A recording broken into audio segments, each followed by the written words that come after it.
నమస్తే ఫ్రెండ్స్, నేను మీ సుజాతాని. Welcome back to Mogali's kitchen. ఇవాల్టి రెసిపీ అందరికీ నచ్చే కాకరకాయ వెల్లుల్లి కారం మీతో షేర్ చేసుకోబోతున్నాను. కాకరకాయ అంటేనే చేదు అని అంటూ ఉంటారు కదా, బట్ కాదండి. చేసే ప్రాసెస్లో చెయ్యాలే కానీ చేదు అనేది కంప్లీట్గా తగ్గుతుంది. చాలా రుచిగా ఉంటుంది అండ్ చాలా సింపుల్గా చేసుకోవచ్చు. కాకరకాయతో చాలా రెసిపీస్ చేస్తూ ఉంటారు. ఓసారి ఇలా ట్రై చేసి చూడండి, మీ అందరికీ చాలా బాగా నచ్చుతుంది. సో లేట్ చేయకుండా కాకరకాయ వెల్లుల్లి కారం ఎలా చేయాలో చూద్దాం రండి. ముందుగా ఇక్కడ 1/2 కేజీ కాకరకాయలు తీసుకున్నాను. వాటి మీద ఉండే చెక్కు తీసేసేయాలి. మీకు కావాలనుకుంటే చెక్కు ఉంచి డైరెక్ట్గా ముక్కలుగానే కట్ చేసుకోవచ్చు, బట్ చేదు తగ్గడానికి దాని మీద ఉండే చెక్కుని తీసేస్తున్నాను. అలాగే మిగిలిన వాటన్నిటికీ తీసుకోవాలి. ఒక గిన్నెలోకి తీసుకొని వాటిని శుభ్రంగా కడగాలి. ఇలా కడగడం వలన మనం చెక్కు తీయడం వలన పైన చేదుగా అనేది ఉంటుంది. సో వాటర్తో వాష్ చేయడం వలన చేదు అనేది పోతుంది. ఇలా కడిగిన వాటిని పక్కకు తీసుకోవాలి. ఇప్పుడు మనం వాటిని చిన్న చిన్న ముక్కలుగా కట్ చేసుకోవాలి. మీకు ఏ సైజులో కావాలంటే ఆ సైజులో కట్ చేసుకోండి. ఇక్కడ నేను రౌండ్గా కట్ చేసుకుంటున్నాను. ఎక్కడ కూడా నేను కాకరకాయల్లో గింజలు తీయలేదండి. ఈ గింజలతో సహా వేస్తున్నాను. ఇవి మనకి ఫ్రై అయినప్పుడు గింజలు అనేవి క్రిస్పీగా వస్తాయి. అలాగే కొద్దిగా సాల్ట్, అలాగే కొద్దిగా పసుపు తీసుకొని కాకరకాయ ముక్కలకి మొత్తానికి కలిసేలాగా బాగా కలుపుకోవాలి.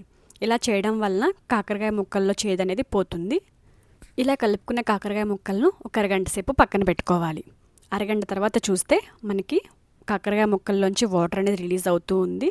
సో మనం వాటిని వాటర్ లేకుండా మొత్తం పిండుకోవాలి. ఇలా చేయడం వల్ల కాకరకాయలో చేదు అనేది ఉండదు. మొత్తాన్ని మనం ప్లేట్లోకి తీసుకుందాము. అలాగే స్టవ్ ఆన్ చేసి ప్యాన్ పెట్టుకొని అందులోకి 3 టేబుల్ స్పూన్ ఆయిల్ వేసుకోవాలి.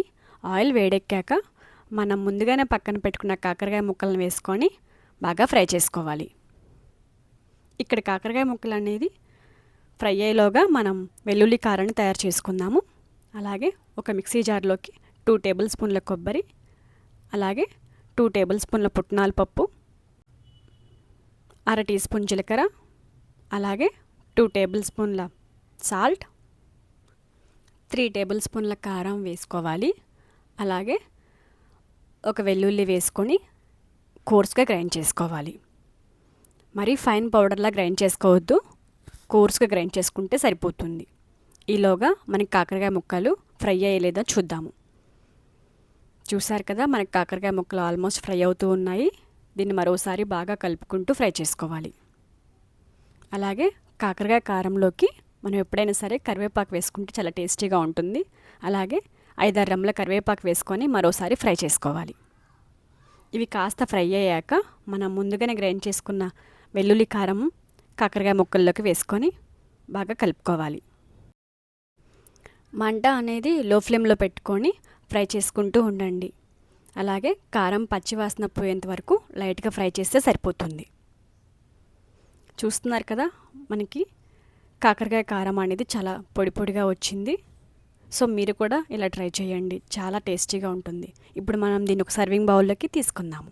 కాకరకాయ ముక్కలు క్రిస్పీగా వేగి చేదు అనేది అస్సలు ఉండదండి. నోటికి కారం కారంగా భలే రుచిగా ఉంటుంది. ఇది ముద్దపప్పు కాంబినేషన్లోకి చాలా బాగుంటుంది. అలాగే మీరు కూడా తప్పకుండా ట్రై చేయండి, చాలా అంటే చాలా టేస్టీగా ఉంటుంది. అలాగే ఈ వీడియో నచ్చితే లైక్ చేసి మీ ఫ్రెండ్స్ అండ్ ఫ్యామిలీస్కి షేర్ చేయండి. మీలో కనుక ఎవరైనా కొత్తగా చూస్తున్నట్లయితే మన మొగలీస్ కిచెన్ని సబ్స్క్రైబ్ చేసుకోండి. Thanks for watching.